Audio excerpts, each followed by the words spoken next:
20 साल से घर का भेदी? क्या रघु काका दे रहे थे दुश्मनों को वीरानी परिवार की खबरें? नमस्ते दोस्तों, आपके सामने एक ऐसा सच आने वाला है जो वीरानी परिवार की नींव हिला के रख देगा। और मैं ड्रामा क्वीन पूजा आज आपको फिल्म सिटी के उन गलियारों की खबर देने जा रही हूँ जहाँ आम लोगों की पहुँच नहीं होती। हम सब ने सालों तक शांति निकेतन के उस आलीशान दरवाजे को देखा है, बाह के संस्कारों को देखा है और तुलसी के त्याग को पूजा है, लेकिन हमने कभी उस शख्स पर गौर नहीं किया जो हर फ्रेम में मौजूद था, हर राज का गवाह था, मगर फिर भी अदृश्य था।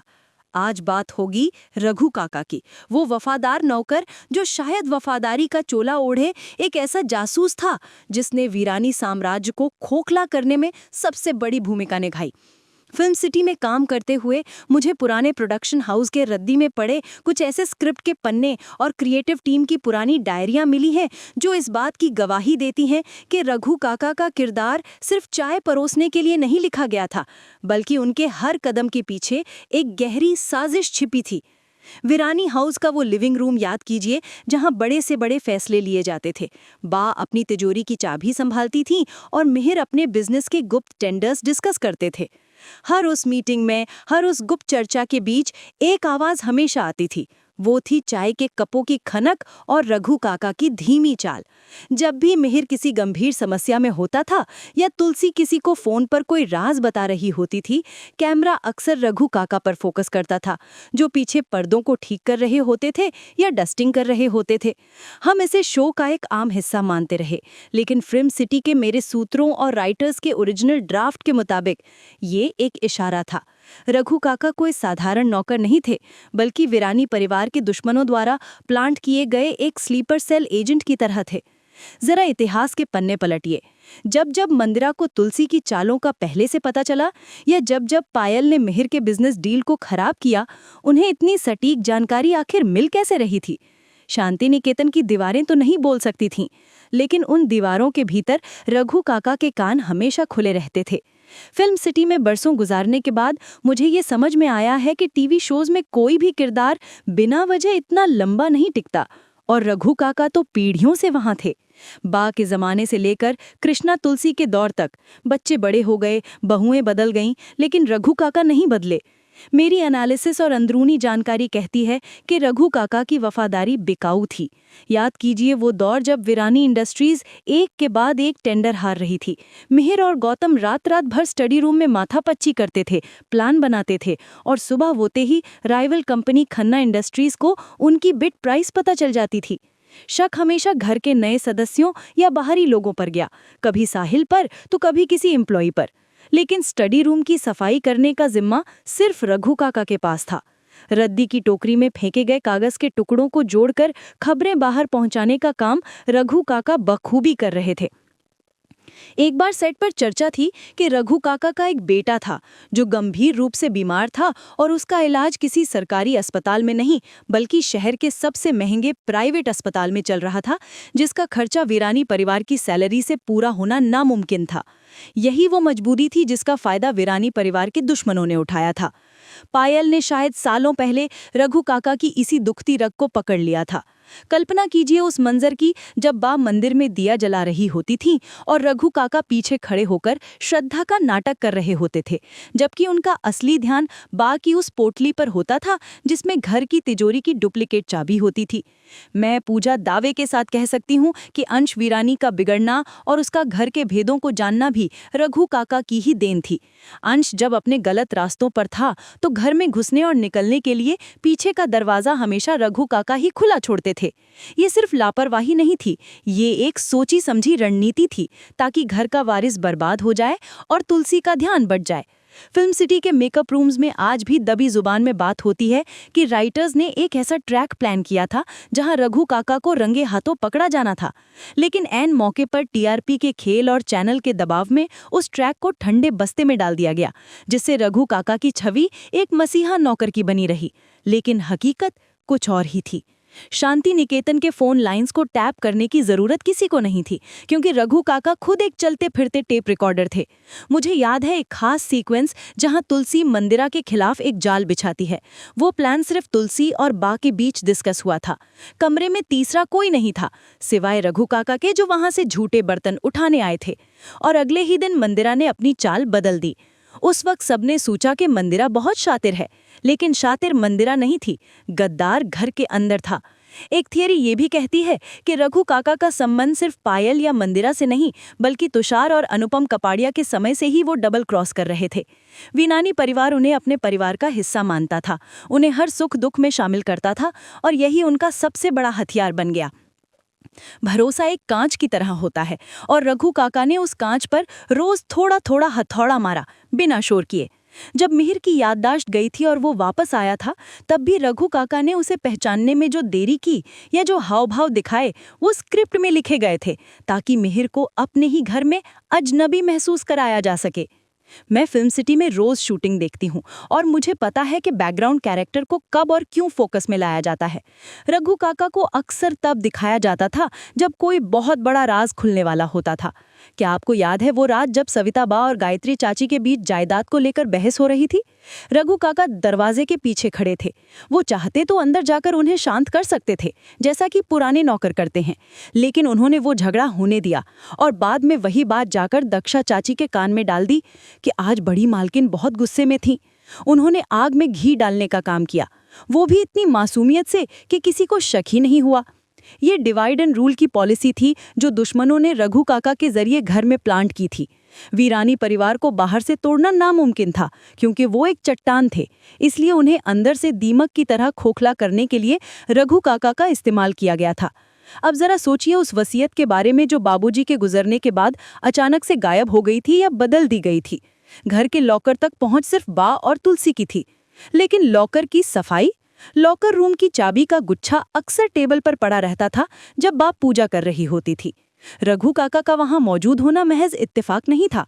मेरे पास जो जानकारी है उसके मुताबिक रघु काका ने वसीयत के पन्नों की तस्वीरें खींचकर विरोधियों को भेजी थीं, और ये सब वो पैसों के लालच में कर रहे थे या फिर उनका कोई पुराना बदला था वीरानी परिवार से। एक बहुत पुरानी अनरिलीज्ड स्टोरी लाइन के मुताबिक रघु काका का परिवार कभी उस जमीन का मालिक हुआ करता था जिस पर आज शांति निकेतन खड़ा है। क्या पता वो अपनी खोई हुई जमीन और इज्जत का बदला इस तरह ले रहे थे। ये एंगल कभी टेलीकास्ट नहीं हुआ, लेकिन फिल्म सिटी की हवाओं में ये कहानी आज भी जिंदा है। मैं पूजा जब इन कड़ियों को जोड़ती हूँ तो एक भयानक तस्वीर उभरती है।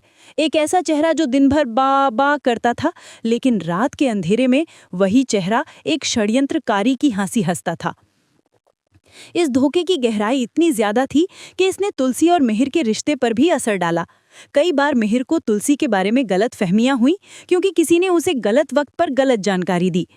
तुलसी मैम अभी घर पर नहीं है, वो तो किसी से मिलने बाहर गई हैं। रघु काका का ये छोटा सा झूठ मिहिर के मन में शक का बीज बोने के लिए काफी होता था, जबकि तुलसी शायद घर के पिछले हिस्से में ही होती थी। ऐसे छोटे छोटे झूठों ने मिलकर एक पहाड़ खड़ा कर दिया। वीरानी परिवार को लगा कि उनकी किस्मत खराब है, शनि का साया है, लेकिन साया किसी ग्रह का नहीं, बल्कि उस इंसान का था जो उनके लिए पानी का गिलास लाता था। अगर हम शो के उन एपिसोड्स को दोबारा देखें जो हॉटस्टार पर मौजूद हैं और रघु काका की नज़रों को फॉलो करें, तो आप पाएंगे कि उनकी नज़रें कभी भी ज़मीन पर नहीं होती थीं। वो हमेशा बोलने वाले के चेहरे पर या उन फाइलों पर होती थीं जो टेबल पर रखी हैं। ये कहानी का सिर्फ एक पहलू है। अभी तो मुझे आपको ये बताना है कि कैसे रघु काका ने जनरेशन लीप के बाद भी अपना नेटवर्क बनाए रखा। जब गौतम और करण के बीच बिजनेस को लेकर दरार पड़ी, तो उसमें ईंधन भरने का काम किसने किया? रघु काका ने बचपन से उन बच्चों को गोद में खिलाया था। वो जानते थे कि किसकी क्या कमजोरी है। करण का इमोशनल होना और गौतम का गुस्सैल होना, इन दोनों खामियों का इस्तेमाल रघु काका ने कैसे किया, ये जानकर आपके पैरों तले जमीन खिसक जाएगी। फिल्म सिटी में मुझे एक पुराने कैमरामैन ने बताया था कि कई बार ऑफ कैमरा रघु काका के क्लोजअप शॉट्स लिए जाते थे, जिनमें वो मुस्कुरा रहे होते थे जब घर में मातम छाया होता था। वो शॉट्स कभी फाइनल एडिट में नहीं गए, लेकिन वो शूट क्यों हुए थे? क्या डायरेक्टर हमें कुछ बताना चाहते थे जो चैनल ने छुपा लिया? ये रहस्य अब परतों में खुल रहा है। पीढ़ियां बदलीं, चेहरे बदले, लेकिन शांति निकेतन के उस बड़े हॉल में अगर कुछ नहीं बदला तो वो थी रघु काका की मौजूदगी और उनकी वो खामोश साजिशें जो अब नई जनरेशन को अपना शिकार बना रही थी। जैसा कि मैंने पहले बताया, फिल्म सिटी के गलियारों में ये बात आम थी कि रघु काका का किरदार सिर्फ सेवा करने के लिए नहीं था। जब गौतम और करण विरानी के बीच दरार पड़नी शुरू हुई तो हमें लगा कि ये सिर्फ विचारों का मतभेद है या दामिनी और नंदिनी की वजह से हो रहा कलेश है, लेकिन अंदरूनी कहानी कुछ और ही इशारा करती है। गौतम विरानी, जो स्वभाव से थोड़ा तेज और कान का कच्चा था, रघु काका का सबसे आसान शिकार बना। मुझे प्रोडक्शन टीम के एक पुराने असिस्टेंट डायरेक्टर ने बताया था कि कई सीन्स ऐसे प्लान किए गए थे जहां रघु काका गौतम को बचपन की कहानियां सुनाते सुनाते करण के खिलाफ भड़काते थे। वो कहते थे, छोटे मालिक, जब आप छोटे थे तो मिहिर बाबा सिर्फ करण बाबा को ही गोदी में उठाते थे। ये एक ऐसा जहर था जो धीरे धीरे गौतम के सबकॉन्शियस माइंड में घर कर गया। एक नौकर जो घर का सदस्य माना जाता था, अगर ऐसी बात कहे तो उस पर शक करने की गुंजाइश ही नहीं बचती। और इसी इमोशनल कार्ड का फायदा रघु काका ने बखूबी उठाया। तृप्ति विरानी का दौर याद कीजिए, वो दौर जब शांति निकेतन सच में नरक बन गया था। तृप्ति जो साहिल की पत्नी बनकर आई थी, उसने पूरे घर को अपनी उंगलियों पर नचाया। लेकिन जरा गहराई से देखिए, एक बहू जो बाहर से आई है, उसे घर की हर तिजोरी का पासवर्ड, हर फाइल की लोकेशन और बाकी दवाइयों का शेड्यूल इतनी जल्दी कैसे पता चल गया? तृप्ति को ये सारी इंटेलिजेंस रघु काका ही सप्लाई कर रहे थे। फिल्म सिटी में मेरे सूत्रों के मुताबिक रघु काका और तृप्ति के बीच एक गुप्त समझौता था। तृप्ति ने वादा किया था कि जब विरानी परिवार बर्बाद हो जाएगा और जायदाद उसके नाम होगी तो उसका एक बड़ा हिस्सा रघु काका को मिलेगा, ताकि वो अपने गांव जाकर रईसों वाली जिंदगी जी सकें। यही वजह थी कि जब तृप्ति ने बा को या तुलसी को परेशान करने के लिए घर में जो जाल बिछाए, उनमें वो कभी पकड़ी नहीं गई। घर के सीसीटीवी कैमरे अचानक खराब हो जाते थे या जिस टेप रिकॉर्डर में तृप्ति की सच्चाई रिकॉर्ड होती थी, वो रहस्यमय तरीके से गायब हो जाता था। ये काम तृप्ति अकेले नहीं कर सकती थी, उसे एक इनसाइडर की जरूरत थी, और वो इनसाइडर रघु काका थे। वो डस्टिंग के बहाने सबूत मिटा देते थे और हम दर्शक बस यही सोचते रह जाते थे कि विलन की किस्मत कितनी अच्छी है। बात सिर्फ साजिशों की नहीं थी, बात थी उस भरोसे की जो बा ने रघु काका पर किया था। उम्र के उस पड़ाव पर जब बा की याददाश्त कमजोर होने लगी थी, रघु काका ने इसका सबसे घिनौना फायदा उठाया। वो बा को ऐसी बातें याद दिलाते थे जो कभी हुई ही नहीं थी। बा, आपने ही तो कल उस फाइल पर साइन किए थे, या बा, आपने ही तो कहा था कि तुलसी बहू को अभी नहीं बुलाना है। इसे आज की भाषा में गैस लाइटिंग कहते हैं। रघु काका ने बा को ये महसूस कराया कि वो सठिया गई हैं, ताकि अगर बा कभी रघु काका की चोरी पकड़ भी लें तो कोई उनकी बात पर यकीन न करे। मैं पूजा जब उन पुरानी स्क्रिप्ट्स को देखती हूँ जो कभी शूट नहीं हुई तो रोंगटे खड़े हो जाते हैं। एक सीन ऐसा लिखा गया था जहां बा रघु काका को किसी अजनबी से फोन पर बात करते हुए सुन लेती हैं, लेकिन रघु काका तुरंत अपनी वफादारी का नाटक शुरू कर देते हैं, रोने लगते हैं, अपने पुराने दिनों की दुहाई देते हैं और बा का दिल पसीज जाता है। ये उनका सबसे बड़ा हथियार था, आंसू। विरानी परिवार आंसुओं के आगे हमेशा कमजोर पड़ जाता था और रघु काका के पास आंसुओं का पूरा समुद्र था जिसे वो अपनी सुविधा अनुसार बहाते थे। फिर आया एकलव्य का दौर। एकलव्य जो विरानी परिवार को जड़ से उखाड़ फेंकना चाहता था। उसे घर के पुराने राजों की जरूरत थी। उसे जानना था कि विरानी परिवार की असली ताकत क्या है और उनकी कमजोर नस कौन सी है। एकलव्य को ये सारी जानकारी फाइलों में नहीं मिल सकती थी। ये जानकारी सिर्फ किसी ऐसे व्यक्ति के पास थी जिसने इस परिवार को पिछले 30-40 सालों से देखा हो। मेरी रिसर्च और फिल्म सिटी की गॉसिप कहती है कि एकलव्य ने रघु काका को मुंह मांगी कीमत दी थी। वो सीन याद है जब पुलिस घर की तलाशी लेने आती है और कुछ नहीं मिलता, क्योंकि रघु काका ने पहले ही सारा संदिग्ध सामान चावल के ड्रमों में या स्टोर रूम के पुराने संदूकों में छिपा दिया था। स्टोर रूम की चाबी रघु काका के पास ही रहती थी, जो उनके कमरबंद में लटकी रहती थी। उस स्टोर रूम में सिर्फ पुराना सामान नहीं था, वहां विरानी परिवार के बर्बाद होने के नक्शे तैयार हो रहे थे। एक नौकर का इतना शातिर होना सुनने में अजीब लग सकता है, लेकिन इतिहास गवाह है कि बड़े साम्राज्यों को अक्सर उनके खास सेवकों ने ही गिराया है। जब शो में लीप आया और कृष्णा, तुलसी, केटी और लक्ष्य की कहानी शुरू हुई, तब तक रघु काका काफी बूढ़े दिखाए जाने लगे थे।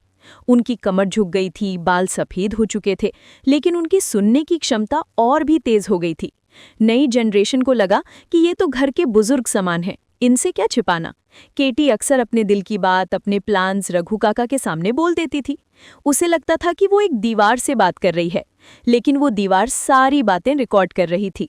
लक्ष्य और केटी के बीच जो गलतफहमियां हुई, उनमें से कई बार मैसेज ना पास होने का कारण रघु काका थे। काका, लक्ष्य को बोल देना मैं मंदिर जा रही हूँ, और काका ने लक्ष्य को बताया ही नहीं। नतीजा, लक्ष्य को लगा केटी उसे नजरअंदाज कर रही है। रिश्तों में छोटी छोटी दरारें डालकर बड़ी खाई बनाना रघु काका का पुराना खेल था। फिल्म सिटी में मेरे साथ काम करने वाले एक लाइटमैन ने मुझे बताया कि सेट पर जब रघु काका का क्लोजअप लिया जाता था तो डायरेक्टर उन्हें इंस्ट्रक्शन देते थे, आंखों में एक चमक रखो, जैसे तुम सब जानते हो और मजे ले रहे हो। वो चमक एक वफादार नौकर की नहीं, एक खिलाड़ी की थी। एक और चौंकाने वाला पहलू जो मुझे पता चला वो था रघु काका की असली अमीरियत। शो में भले ही उन्हें 2 जोड़ी कपड़ों में दिखाया गया हो, लेकिन बैक स्टोरी ये थी कि रघु काका ने अपने गांव में वीरानी हाउस जैसा ही एक बड़ा मकान बनवा लिया था। ये पैसा उनकी सैलरी से तो नहीं आ सकता था। ये पैसा आ रहा था उन लीक्स से जो वो खन्ना, सिंघानिया और ठकराल जैसे दुश्मनों को बेच रहे थे। हर बार जब वीरानी परिवार पर कोई मुसीबत आती, रघु काका का बैंक बैलेंस बढ़ता। क्या आपको कभी अजीब नहीं लगा कि घर में इतनी बड़ी बड़ी चोरियां हुईं, गहने गायब हुए, लेकिन कभी रघु काका के कमरे की तलाशी नहीं ली गई? क्योंकि काका तो परिवार है। इसी सेंटिमेंट ने उन्हें सबसे सुरक्षित कवर दिया। यहाँ तक कि जब मयंक और नूपुर का एक्सीडेंटल डेथ वाला ट्रैक था, उसमें भी कुछ थ्योरीज कहती हैं कि गाड़ी के ब्रेक फेल होने की जानकारी रघु काका को पहले से थी, या शायद उन्होंने गैराज की चाबी किसी गलत आदमी को दी थी। वो वहां मौजूद नहीं थे, लेकिन उनका हाथ वहां तक जरूर पहुंचा था। मैं ड्रामा क्वीन पूजा आपको ये भी बताना चाहती हूँ कि रघु काका की ये जासूसी सिर्फ बाहरी लोगों के लिए नहीं थी, बल्कि घर के अंदर चल रही राजनीति के लिए भी थी। जब सान्या और भूमि के बीच खटपट होती थी या तान्या और करण के बीच तनाव होता था, तो रघु काका ये सुनिश्चित करते थे कि ये तनाव कभी खत्म ना हो। शांति निकेतन में शांति तभी तक रहती थी जब तक रघु काका चाहते थे। जिस दिन वो चाहते थे कि आज घर में महाभारत हो, वो खाने की मेज पर नमक की जगह गलत फहमी परोस देते थे। एक बार एक एपिसोड में दिखाया गया था कि मिहिर अपनी कोई बहुत पुरानी डायरी ढूंढ रहा है जिसमें कुछ अहम कॉन्टैक्ट्स थे। वो डायरी कभी नहीं मिली। दर्शकों को लगा कि वो खो गई, लेकिन असलियत ये थी कि वो डायरी रघु काका ने चुराकर रद्दी वाले को नहीं, बल्कि एक ब्लैकमेलर को दी थी। उस ब्लैकमेलर ने बाद में मिहिर को परेशान किया, लेकिन मिहिर कभी ये कड़ी जोड़ नहीं पाया कि डायरी घर से बाहर गई कैसे। घर का मुख्य दरवाजा तो बंद था, लेकिन विश्वास का दरवाजा खुला था। सबसे दिलचस्प बात यह है कि शो के अंत तक रघु काका का पर्दाफाश नहीं हुआ। ये भारतीय टेलीविजन के इतिहास का सबसे बड़ा ओपन एंडेड रहस्य है। क्यों राइटर्स ने उन्हें कभी एक्सपोज नहीं किया? शायद इसलिए क्योंकि वो ये दिखाना चाहते थे कि बुराई सिर्फ रावण के रूप में नहीं आती, कभी कभी वो विभीषण के भेष में भी छुपी होती है, जो अपने ही घर को जला देती है। या शायद मेकर्स ने अंत के लिए कोई बहुत बड़ा धमाका बचा रखा था जो कभी टेलीकास्ट ही नहीं हो पाया। फिल्म सिटी में दबी जबान में ये भी कहा जाता है कि रघु काका असल में बा के पति यानी बाबूजी के किसी पुराने दुश्मन के बेटे थे, जो अपना नाम बदलकर इस घर में नौकरी करने आए थे, सिर्फ इस कसम के साथ कि वो वीरानी वंश को कभी चैन से जीने नहीं देंगे। उनका मकसद पैसा कमाना नहीं, बल्कि इस परिवार को तड़पते हुए देखना था। इसलिए जब भी कोई मरता था या घर छोड़कर जाता था, रघु काका के चेहरे पर जो दुख दिखता था वो असल में उनकी जीत की खुशी होती थी। इस किरदार की गहराई को समझना इसलिए ज़रूरी है क्योंकि ये हमें सिखाता है कि जो दिखता है वो सच नहीं होता। हम और आप जो टीवी स्क्रीन के इस पार बैठकर शो देखते हैं, अक्सर हीरोज़ और विलन पर फोकस करते हैं, लेकिन असली खेल वो प्यादे खेलते हैं जिन पर किसी की नज़र नहीं जाती। रघु काका शांति निकेतन के वो दीमक थे जिन्होंने सोने की लंका को अंदर से लकड़ी का बुरादा बना दिया था। अगली बार जब आप हॉटस्टार पर पुराना एपिसोड देखें तो मिहिर या तुलसी को नहीं, रघु काका को देखिएगा कैसे वो दरवाजे के पीछे खड़े होकर सब सुन रहे हैं, कैसे उनकी नजरें तिरछी हैं और कैसे वो हर बड़े कांड से ठीक पहले या बाद में स्क्रीन पर दिखाई देते हैं। मेरी ये इनसाइडर रिपोर्ट आपको शो को देखने का एक बिल्कुल नया नजरिया देगी, और यकीन मानिए एक बार जब आप रघु काका को जासूस के चश्मे से देखना शुरू करेंगे तो क्योंकि सास भी कभी बहू थी की पूरी कहानी ही बदल जाएगी। ये कहानी सास बहू की नहीं, बल्कि एक मास्टरमाइंड नौकर और उसके शिकार परिवार की लगने लगेगी। अब बात करते हैं उस सबसे खौफनाक पहलू की जिस पर किसी का ध्यान नहीं गया, शांति निकेतन में होने वाली रहस्यमयी मौतों और बीमारियों का सिलसिला। फिल्म सिटी में पुराने मेकअप आर्टिस्ट्स जिन्होंने वीरानी परिवार की पीढ़ियों का मेकअप किया है बताते हैं कि शो के दौरान कई बार ऐसे ट्रैक लिखे गए जहां परिवार के सदस्य अचानक बीमार पड़ जाते थे।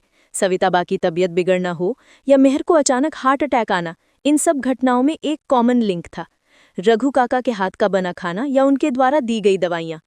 एक बहुत ही भरोसेमंद सूत्र ने मुझे बताया कि ओरिजिनल स्क्रिप्ट में एक सीन ऐसा था जहां डॉक्टर मेहर की ब्लड रिपोर्ट देखकर हैरान रह जाते हैं, क्योंकि उसमें एक धीमे जहर के अंश थे जो कई सालों से शरीर में जा रहा था।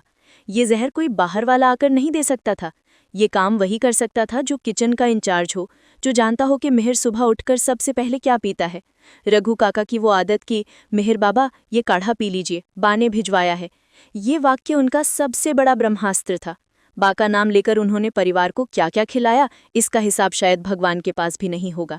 जब सविता बा की मृत्यु हुई, वो शो का एक बहुत बड़ा टर्निंग पॉइंट था। स्क्रीन पर दिखाया गया कि उनकी बीमारी और तनाव ने जान ले ली, लेकिन पर्दे के पीछे की कहानी कुछ और ही इशारा करती है। उस रात जब सविता बा को सांस लेने में तकलीफ हो रही थी, घर के फोन की लाइनें डेड थीं। आपको क्या लगता है, इतनी बड़ी हवेली में जहां हर कमरे में फोन था, सारे फोन एक साथ कैसे खराब हो सकते हैं? ये कोई टेक्निकल फॉल्ट नहीं था, बल्कि किसी ने जानबूझकर तारों को काटा था।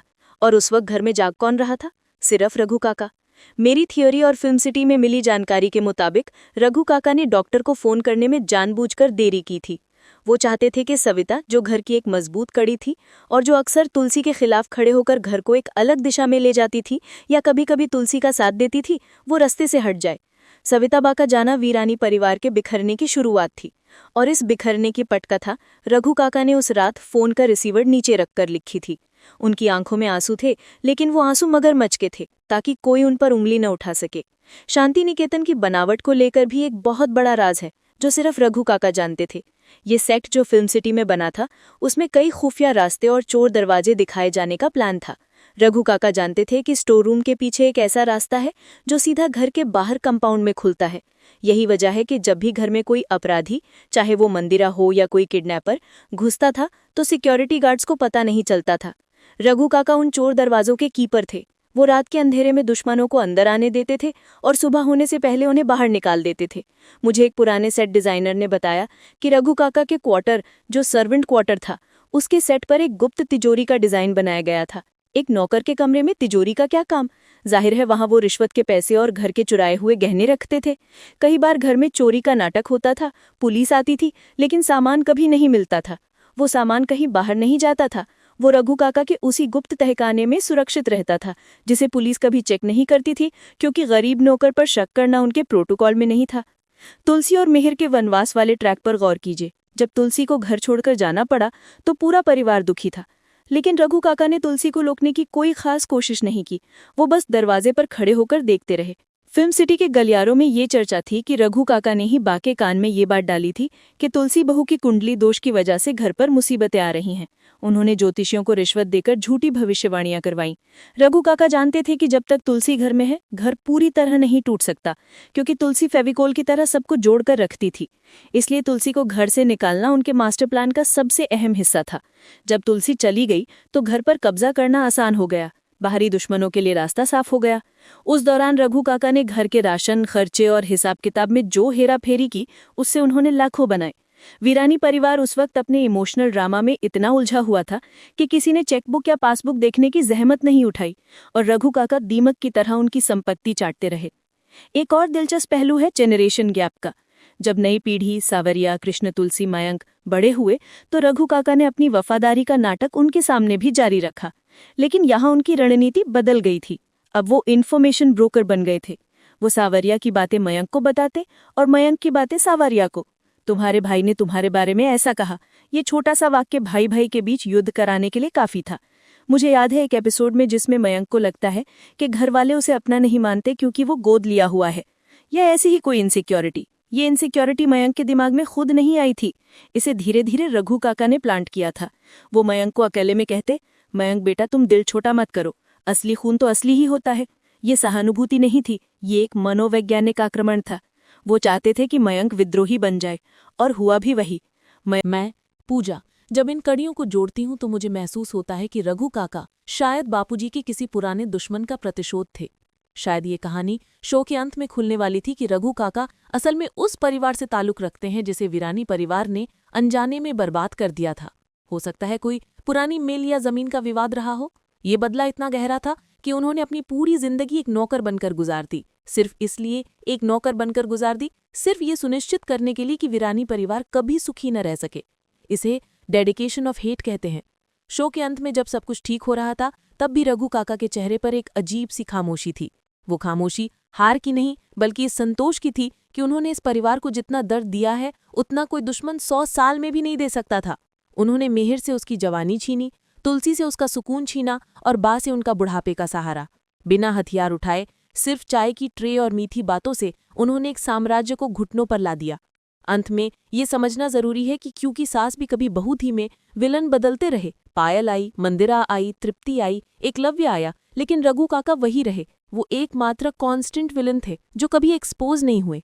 ये भारतीय टीवी इतिहास का सबसे बड़ा ओपन सीक्रेट है। फिल्म सिटी में आज भी जब पुराने राइटर मिलते हैं और चाय पीते हैं तो मजाक में कहते हैं, असली गेम तो रघु खेल गया।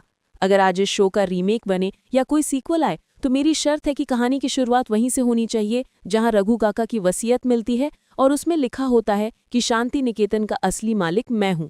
तब जाकर दर्शकों को समझ आएगा कि जिसे वो 8 साल तक वफादार समझते रहे, वो असल में आस्तीन का सबसे जहरीला सांप था। मेरी ये रिपोर्ट शायद आपको चौंका दे, लेकिन फिल्म सिटी का सच यही है कि जो पर्दे पर दिखता है वो छलावा है और जो छिपा लिया जाता है वही असली कहानी है। ये इस गहरी साजिश का आखिरी और सबसे निर्णायक हिस्सा है जो अब तक की सारी कड़ियों को जोड़कर एक ऐसी तस्वीर पेश करेगा जिसे देखने के बाद आप क्योंकि सास भी कभी बहू थी को कभी पुराने नजरिए से नहीं देख पाएंगे। फिल्म सिटी के सबसे पुराने और विश्वसनीय सूत्रों ने मुझे एक ऐसी जानकारी दी है जो अगर सच होती तो भारतीय टेलीविजन का इतिहास बदल जाता। शो के क्लाइमैक्स के लिए राइटर्स के ग्रुप ने एक ऐसा अंत लिखा था जिसे द डार्क एंडिंग कहा जाता है। इस वैकल्पिक अंत यानी ऑल्टरनेटिव एंडिंग में जब वीरानी परिवार अपनी खुशियां मना रहा होता है और कैमरा धीरे धीरे पीछे हटता है तो आखिरी शॉट मिहिर या तुलसी का नहीं बल्कि रघु काका का होना था। स्क्रिप्ट के मुताबिक रघु काका को बा के उस खाली झूले के पास जाना था जिस पर बैठने की हिम्मत घर के किसी सदस्य की नहीं होती थी। उन्हें उस झूले पर हाथ फेरना था और पहली बार कैमरे की तरफ देखकर एक व्यंग्यात्मक मुस्कान यानी सिनिस्टर स्माइल देनी थी। ये मुस्कान इस बात का प्रतीक होती कि मालिक तुम नहीं मैं हूं, क्योंकि तुम्हारी डोर मेरे हाथ में थी। हालांकि चैनल को लगा कि यह अंत दर्शकों के लिए बहुत ज्यादा डार्क हो जाएगा, इसलिए इसे कभी फिल्माया नहीं गया। लेकिन यह आइडिया ही इस बात का सबूत है कि मेकर्स रघु काका को किस रूप में देखते थे। एक और विस्फोटक थ्योरी जो फिल्म सिटी के मेकअप रूम्स में दबी जुबान में सुनी गई थी वो ये थी कि रघु काका का वीरानी परिवार से खून का रिश्ता था। जी हाँ, आपने बिल्कुल सही सुना। एक अनकही बैक स्टोरी ये कहती है कि रघु काका मनसुख वीरानी यानी बापूजी के सौतेले भाई या किसी नाजायज रिश्ते की औलाद थे जिन्हें परिवार ने कभी स्वीकार नहीं किया। उन्हें हक देने के बजाय उन्हें नौकर बनाकर रखा गया। यही वो अपमान था जिसकी आग में वो ताउम्र जलते रहे। सोचिए, जिस घर में उन्हें राजा की तरह रहना चाहिए था वहां वो झूठे बर्तन उठा रहे थे। ये बदला जायदाद का नहीं, पहचान का था। वो चाहते तो कभी भी अपना सच बोल सकते थे, लेकिन उन्होंने सेवा के नाम पर शासन करने का रास्ता चुना। वो हर रोज वीरानी परिवार को अपने इशारों पर नचाकर अपनी श्रेष्ठता साबित करते थे। जब वो मिहिर को झुककर बाबा कहते थे तो उनके मन में ये चल रहा होता था कि तुम मेरे भतीजे हो, लेकिन तुम्हें मेरे सामने झुकना पड़ रहा है। ये साइकोलॉजिकल वॉरफेयर था, मानसिक युद्ध जो वो हर पल लड़ रहे थे। रघु काका की जासूसी का दायरा सिर्फ घर की दीवारों तक सीमित नहीं था। मेरे पास मौजूद जानकारी बताती है कि उन्होंने वीरानी परिवार के वकीलों और चार्टर्ड अकाउंटेंट्स के साथ भी अपनी सांठगांठ बना रखी थी। जब भी कोई नई कंपनी बनती या कोई नया ट्रस्ट फंड बनाया जाता, रघु काका को उसकी जानकारी सबसे पहले मिलती थी। उन्होंने अपनी कमाई का एक बड़ा हिस्सा इन प्रोफेशनल्स को रिश्वत देने में लगाया ताकि वो पेपर ट्रेल को मिटा सकें। यही वजह है कि जब भी घर में कोई फाइनेंशियल फ्रॉड होता था तो शक हमेशा किसी बाहरी दुश्मन पर जाता था, जबकि दीमक फाइल के अंदर ही लगा हुआ था। शो के दौरान कई बार ऐसे मौके आए जब तुलसी को लगा कि कोई उस पर नजर रख रहा है। उसे लगता था कि ये मंदिरा या पायल है, लेकिन वो परछाई रघु काका की थी। वो तुलसी की ताकत से डरते थे क्योंकि तुलसी में वो क्षमता थी जो उनके झूठ को पकड़ सकती थी।